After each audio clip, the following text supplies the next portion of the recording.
এক ঘন জঙ্গলের মাঝ দিয়ে একটি নদী বয়ে চলত। নদীর ধারে ছিল একটি বট জামগাছ। সেই গাছে থাকত মিঠু নামে এক চঞ্চল বানর।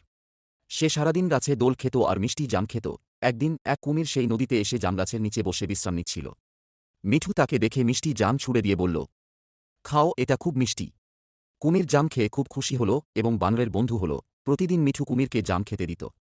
কুমির তাকে ভালোবাসত, কিন্তু তার স্ত্রী ছিল খুবই লোভী। একদিন কুমিরের স্ত্রী বলল, তোমার বানর বন্ধুটি এত মিষ্টি ফল খায়, তার হৃদয় নিশ্চয়ই খুব মিষ্টি হবে। আমি তার হৃদয় খেতে চাই। কুমির প্রথমে রাজি হল না, কিন্তু স্ত্রীর জোরাজুরিতে সে বানরকে ফাঁদে ফেলার পরিকল্পনা করল।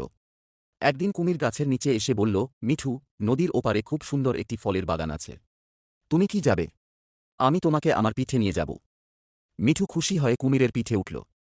নদীর মাঝখানে পৌঁছে কুমির বলল, তোমাকে সত্যি কথা বলি, আমার স্ত্রী তোমার হৃদয় খেতে চায়, তাই আমি তোমাকে তার কাছে নিয়ে যাচ্ছি। মিঠু ভয় না পেয়ে হেসে বলল, তুমি আগে বললে না কেন? আমার হৃদয় তো গাছে রেখে এসেছি, আমাকে আবার গাছে ফিরতে হবে। কুমির মিঠুর কথা বিশ্বাস করে তাকে গাছের কাছে ফিরিয়ে আনল। মিঠু লাফ দিয়ে গাছে উঠে বলল, তোমার মতো লোভী বন্ধু থাকলে শত্রুর দরকার নেই, এবার থেকে আমার কাছে আর এসো না। কুমির লজ্জিত হয়ে চলে গেল, আর মিঠু সতর্ক হয়ে তার বাকি জীবন সুখে কাটাল। শিক্ষা: লোভ সবসময় ক্ষতির কারণ হয়। বিপদে মাথা ঠান্ডা রেখে বুদ্ধি দিয়ে কাজ করলে যে কোনো পরিস্থিতি থেকে রক্ষা পাওয়া যায়।